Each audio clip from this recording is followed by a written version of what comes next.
You didn't pause this video by accident. Something in you recognized it, the title, the feeling behind it, because there's this part of you that flinches every single time someone says, you should, you need to, or why don't you just... You feel it in your chest, a kind of pressure, a quiet rebellion, and everyone around you calls it a problem. Your parents called it defiance, your teachers called it attitude, your boss calls it a communication issue. But what if none of them were right? What if the thing they've been trying to fix about you is actually the most powerful thing about you? Stay with me, because by the end, you're going to see yourself completely differently. And here's what no one ever tells you about people who hate being told what to do. Let's be honest for a second. You've been told your whole life that you're difficult. Maybe not in those exact words, but you felt it in the sighs, the eye rolls, the why do you always have to make things harder? And somewhere along the way, you started to believe it. You started shrinking, apologizing for needing to understand why before you'd move, apologizing for pushing back when something didn't make sense. Here's what the truth, though, is. That need, that bone-deep refusal to just comply without reason, it comes from somewhere real. Psychologists call it psychological reactance. It's your mind's built-in alarm system that fires the moment someone tries to take away your sense of freedom or control. Some people feel it mildly, a small irritation, but for people like you, it's a fire. And fires can burn things down, or fires can power entire cities. The difference isn't the fire, it's what you do with it. Think about every major invention in human history, every breakthrough, every revolution. Behind each one was someone who refused to accept that's just how things are. Steve Jobs was famously described as impossible to manage. He didn't just hate being told what to do, he treated conventional thinking as an insult. The Wright brothers were told flight was physically impossible by scientists. They didn't care. Frida Kahlo was told to paint like others expected. She painted her own pain instead, and the world couldn't look away. These weren't accidents. These were people whose reactance, whose refusal to bend, became the very engine of their greatness. Now, here's the critical question. What's your fire burning toward right now?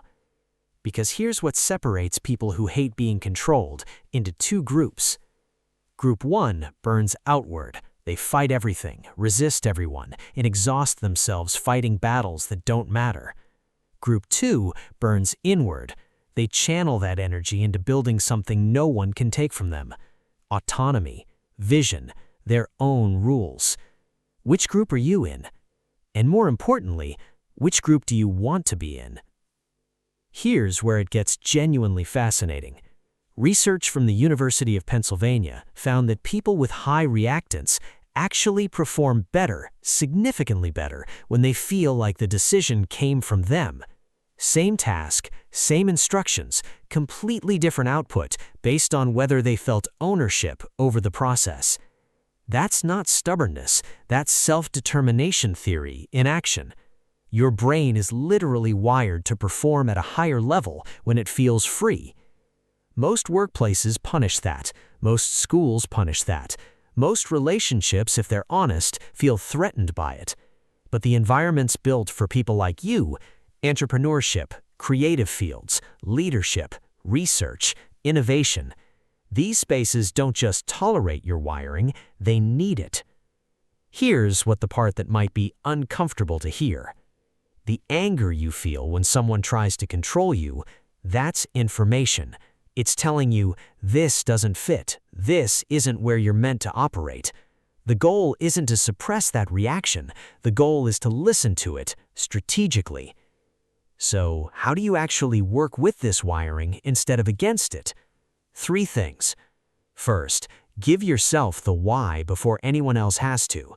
The reason you resist instructions isn't laziness, it's that your brain needs context to commit. So before you walk into any situation, answer your own questions. Why does this matter? What's the outcome? What's my role in deciding how we get there? When you answer those for yourself, compliance stops feeling like submission, it starts feeling like strategy. Second, design your environment around autonomy wherever you can. This might mean negotiating how you work, not just what you do. It might mean building something of your own on the side. It might mean having honest conversations with people in your life that set expectations differently. People who hate being controlled don't thrive by fighting control. They thrive by reducing how much external control they encounter in the first place. Third, separate the message from the messenger. This one's subtle. Sometimes the information someone is giving you is genuinely useful, but the way it's delivered triggers your reactance before you even process the content. Practice catching that moment, the moment the alarm fires, and ask, is this about the idea or about how it was delivered? That one pause can change your entire trajectory. Here's what I want you to take away from this. You were never the problem. The problem was that everyone around you was handing out maps and you kept insisting on drawing your own. That's not a defect, that's a compass. The world needs fewer people who follow quietly and more people who build loudly, who ask why loudly, who refuse to accept "because I said so" as a complete sentence. You are one of those people. And yes, it will be harder in some rooms. Some relationships will push back. Some structures will try to reshape you. Let them try. Because every time someone tells you what you can't do, you have a choice. Let it land and limit you, or let it light something in you. I think you already know which one you'll choose. If this hit something real in you, if you saw yourself in any of this, share it with someone who needs to hear it. Drop a comment with one word that describes how this made you feel. And subscribe, because we go deeper on this kind of thing every week. You don't need permission to be exactly who you are.